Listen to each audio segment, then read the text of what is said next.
Hello दोस्तों, स्वागत है आपका एक बार फिर से मेरे यूट्यूब चैनल दी इंग्लिश डायरी पर। और मैं हूं आपका दोस्त विजय। और आज की इस वीडियो में अमेरिकन पोइट्री के सेक्शन में हमारी लास्ट पोइटस है जिनका नाम है एमिली एलिजाबेथ डिकिंसन। इससे पहले Walt Whitman, Robert Frost, Sylvia Plath को हम पढ़ चुके हैं। और आज की इस वीडियो में हमारा अमेरिकन पोइट्री का जो सिलेबस में जो दिया हुआ है वो फिनिश होने वाला है। इसके बाद हम नेक्स्ट में मूव करेंगे। तो फिलहाल इस वीडियो को शुरू करने से पहले आप सभी को मैं यही कहूँगा कि थैंक यू सो मच। आप सभी ने कमेंट बॉक्स में अच्छे रिस्पॉन्स दिए हैं वीडियोज़ के लिए, और मैं कोशिश करूँगा कि आपको बेहतर से बेहतर कंटेंट दे पाऊँ। और साथ ही साथ LT जो UKSSC LT है इस इंग्लिश सब्जेक्ट में, आप सभी की मदद कर पाऊँ। आगे अगर आप लोग चैनल में नए हैं तो सब्सक्राइब ज़रूर करें और लाइक करने में कंजूसी ना दिखाएं, क्योंकि आपका रिस्पांस हमें मोटिवेट करता है हमारे काम को और बेहतर करने के लिए। तो चलते हैं आज की वीडियो की तरफ, ज़्यादा वक्त ना लेते हुए। पिछली वीडियो में मैंने आप लोगों को बोला था कि क्वेश्चन आंसर से रिलेटेड एक जो है नोटबुक बना लें जिसमें चीज़ों को लिखते जाएँ, और एक कहीं ना कहीं अपने लिए एक शॉर्ट की जो नोटबुक है आपके पास रहनी चाहिए, क्योंकि एग्ज़ाम के जस्ट बिफोर 1 वीक आपके लिए रिवीजन के लिए बड़ा काम आएगा। आप कर भी रहे होंगे। तो चलते हैं आज की इस वीडियो की तरफ और जानते हैं इनके बारे में बेसिक इन्फॉर्मेशन, फिर धीरे धीरे चलते हैं डिटेलिंग की तरफ। सबसे इंपॉर्टेंट चीज़, एमिली एलिजाबेथ डिकिंसन। इनका जो मिडिल नेम है ये याद रखना, कई बार पूछा जाता है। एलिजाबेथ जो है इनका मिडिल नेम है, एमिली एलिजाबेथ डिकिंसन। और जो इनका बर्थ हुआ था December 10, 1830 में, और इनकी डेथ जो है May 15, 1886 में। तो याद रखना 1830 और 1886, ये दो चीज़ें, दो डेट्स आपको याद रहनी चाहिए, ठीक है, इनसे related. Next an American poet's है, ठीक है, जो कवियत्री हैं। बर्थ प्लेस है एमहर्स्ट, मैसाचुसेट्स, अमेरिका। और रेस्टिंग प्लेस जहाँ पर इनको बरीड किया गया था तो वो है एमहर्स्ट वेस्ट सेमेट्री में इनका जो है रेस्टिंग प्लेस है। फादर जो है इनके एडवर्ड डिकिंसन, मदर जो है एमिली नॉरक्रॉस डिकिंसन, ये इनकी मदर का नेम है, याद रखिएगा। आगे देखिए, जो एडवर्ड डिकिंसन है इनके फादर वॉज अ लॉयर, वो एक लॉयर थे जो कि कहाँ पर थे, एमहर्स्ट में। ड्यूरिंग द 1850s, इंपॉर्टेंट चीज़ें अब आने लग गई हैं, क्योंकि मैंने आपको पहले बताया कि मैं वो चीज़ों पर ही बात करता हूँ जो एग्ज़ाम ओरिएंटेड होती हैं।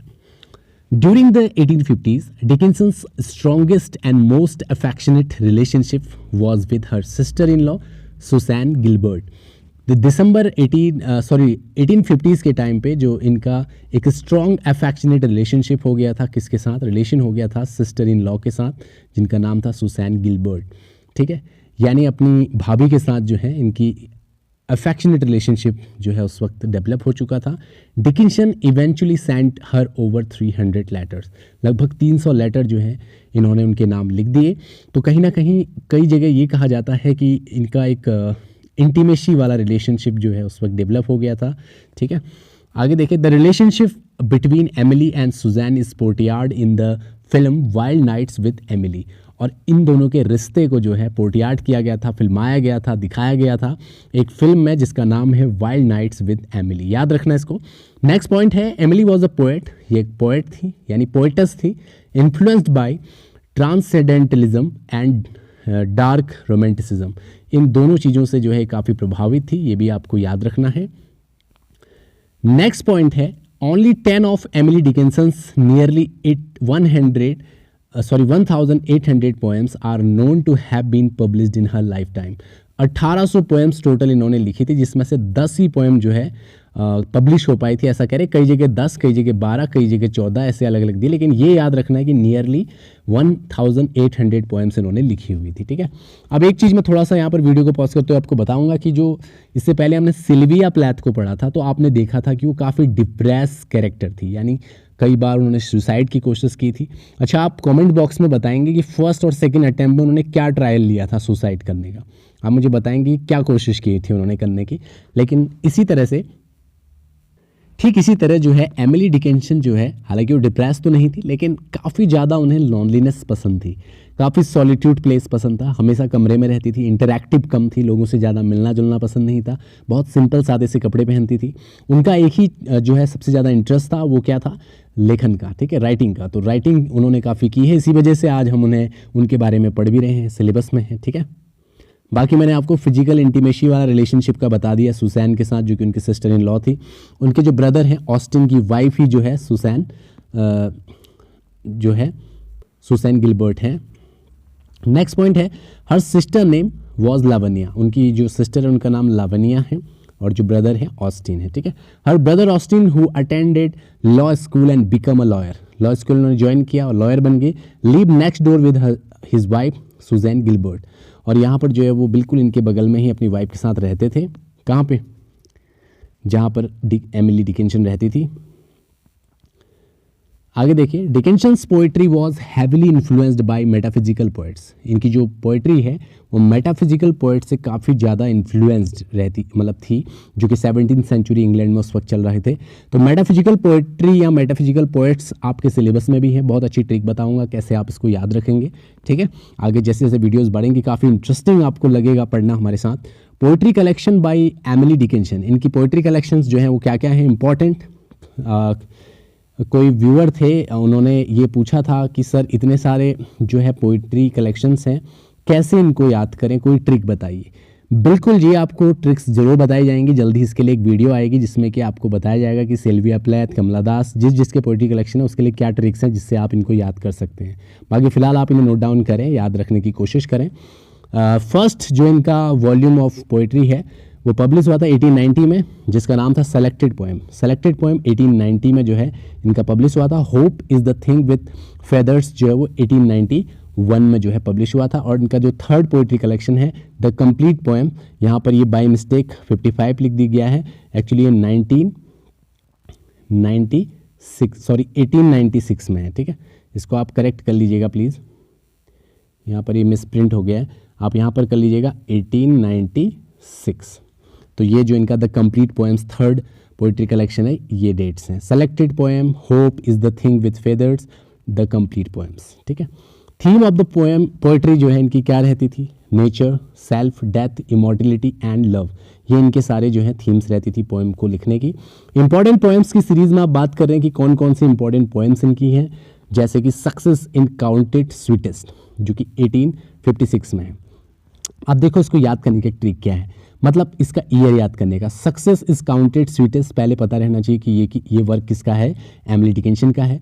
अब देखिए सक्सेस इज काउंटेड स्वीटेस्ट, तो सक्सेस स्वीटेस्ट कब होगी? मान लो किसी की 18 साल की एज है, 18 ईयर, और उसकी जॉब लग जाए, तो उसके लिए स्वीटेस्ट है ना, वो इसको स्वीटेस्ट ही काउंट करेगा। तो या तो किसी की 18 साल में जब कोई 18 ईयर ओल्ड होगा तब उसको सक्सेस जो उसके लिए काफ़ी स्वीट होगी, और या फिर वो 59 ईयर का हो, यानी आखिरी एज में। अब आप बोलोगे सर गवर्नमेंट जॉब की तो तब तक एज चली जाती है, लेकिन सक्सेस केवल गवर्नमेंट जॉब नहीं होती है।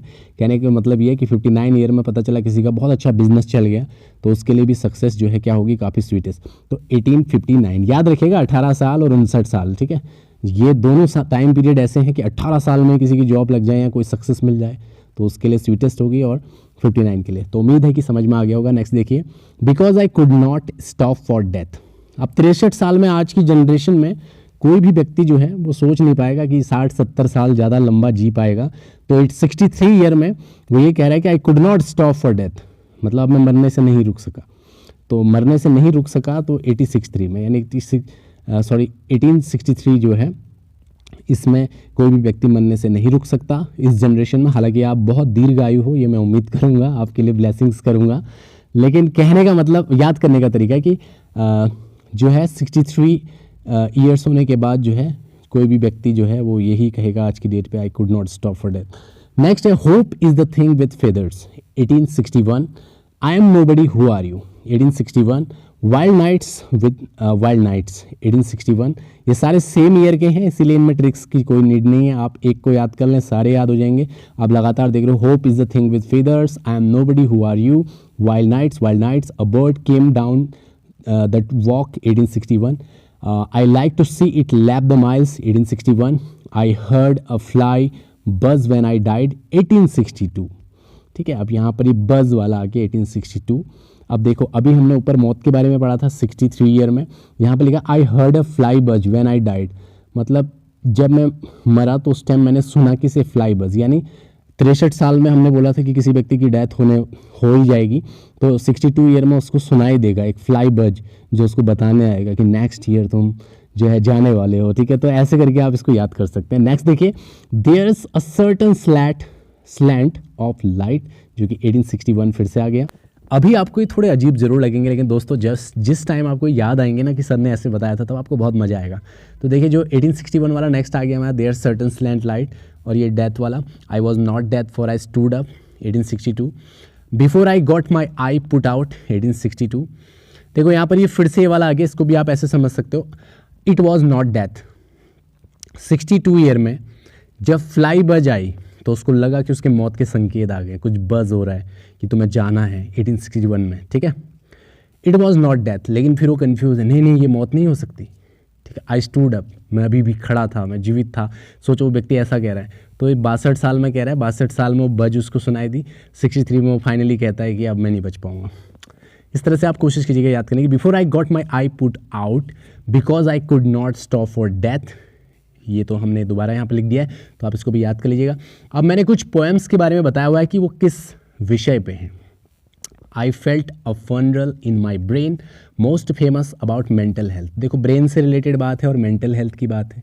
I felt a funeral in my brain, ठीक है, तो मेंटल हेल्थ के बारे में बात है इसमें, ये तो आपको याद ही हो जाएगा। नेक्स्ट पॉइंट देखिए, नेक्स्ट जो इसमें है work, I am nobody who are you, ये इनकी एक पोएम है। Dickinson is known for her use of seemingly random capital letters. ये कई बार अचानक से बीच बीच में कैपिटल लेटर लिख देते हैं। यहाँ भी आप देख रहे होगे आई एम नोबडी में एन जो है कैपिटल बना दिया इन्होंने, ठीक है, बीच में, जो कि होता नहीं है लेकिन इन्होंने बना दिया। This poem is a great one to explore for why she capitalize some letters and how it influence the meaning of the poem. तो ये जो पोएम है ये इस बात को बड़े अच्छे से जो है एक मीनिंग बताती है कि जब ये बीच बीच में वर्ड्स को कैपिटलाइज करते हैं तो इसका बड़ा प्रभाव पड़ता है उस पोएम की मीनिंग में, ठीक है, तो ये इसमें साबित कर रही है। नेक्स्ट जो हमारी पोएम है, because I could not stop for death, इसमें तो हमने अभी पढ़ा था, this classic melancholic poem is among the many Emily Dickinson's poems that deal with death and the afterlife. Death और आफ्टर लाइफ के बारे में बात है और आप समझ भी जाएंगे इसमें। अ bird came down the walk, ये जो पोएम है it is an observation of nature के बारे में बताया with details that children can understand, जिसे बच्चा भी समझ पाए, इस तरह से डिस्क्राइब किया हुआ है नेचर को। डियर मार्च, स्प्रिंग सीजन के आने को इसमें बताया हुआ है, ठीक है, dear March coming. I am nobody who are you, ये दोबारा यहाँ पर मिस्टेक हो गया है, इसको आप इग्नोर कीजिएगा।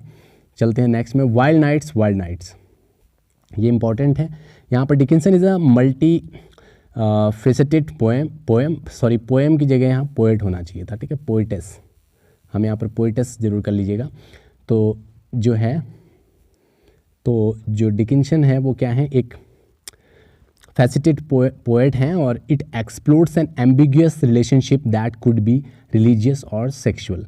तो इस पोएम में मतलब ये जाहिर करने की बात की गई कि एक अस्पष्ट रिलेशनशिप को, यानी जो एम्बिगुअस है, अस्पष्ट रिलेशनशिप है, उसको फाइंड करने की कोशिश की गई है कि वो धार्मिक है या फिर सेक्सुअल है, ठीक है। एक रिश्ते को इसमें जस्टिफाई करने की कोशिश की गई है, उसको स्पष्टता करने की कोशिश की गई है कि वो रिश्ता रिलीजियस है या फिर sexual. I heard a fly buzz when I died, ये अभी हमने ऊपर पढ़ा था, बताओ कौन से साल की बात है। सोचो, अभी मैंने आपको ऊपर ट्रिक बताई थी, एक बार के लिए सोचो। अभी मैंने बताया था ना कि 1862 में उनको जो है मौत की घंटी बजी, बज़ हुआ, ठीक है, तो आपको याद भी आ रहा होगा। तो इसमें Emily Dickinson is unforgettable depiction of the moments before death, इसमें उन्होंने जो है अनफॉरगेटेबल जो डिपिक्शन किया हुआ है मोमेंट्स बिफोर डेथ, यानी डेथ से जस्ट पहले के चीज़ों को डिफाइन किया हुआ है कि कैसा उस वक्त व्यक्ति फील करता है, ठीक है। कुछ इंपॉर्टेंट फैक्ट्स हैं, जैसे कि बेंजामिन फ्रैंकलिन न्यूटन, ये नाम आपको याद रखना है, इस नाम को आप याद रखिएगा। ये अ friend and mentor of Dickinson, ये डिकिंसन के एक फ्रेंड थे और मेंटर भी थे, ठीक है। कन्वेंशनल पोइट्री जो है 1850 से 1861 के बीच में आई थी, जिसमें से एक है I am nobody who are you, 1891 में जो आई, ठीक है। ये 61 यहाँ पर जो हो गया, इसको आप प्लीज़ 91 कर लीजिएगा।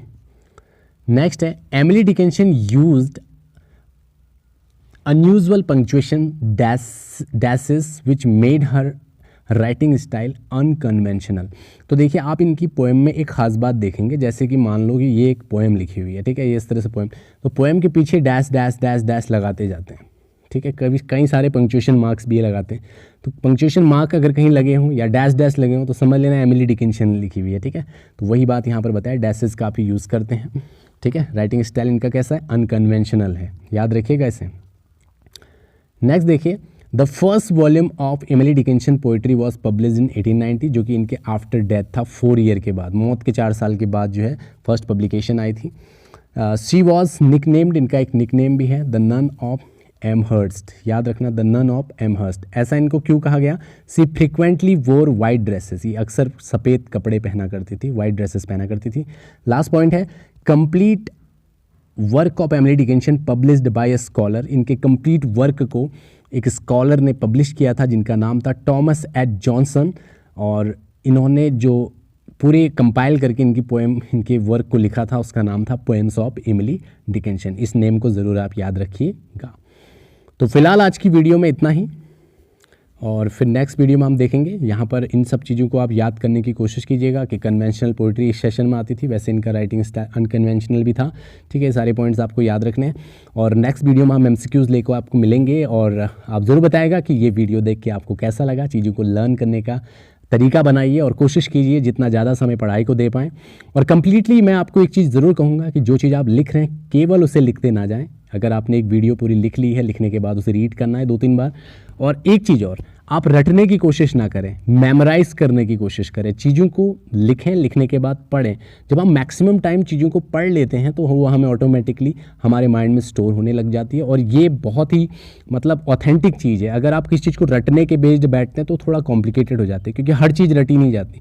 लेकिन आप उसे लाइटली लें और ये सोचें कि बस रीडिंग लगानी है मुझे, रीडिंग, ऑटोमेटिकली आपके माइंड में जो है वो चीज़ें सेफ होती जाएंगी। तो मिलते हैं नेक्स्ट वीडियो में। आज की वीडियो में इतना ही। Thank you so much for watching this video.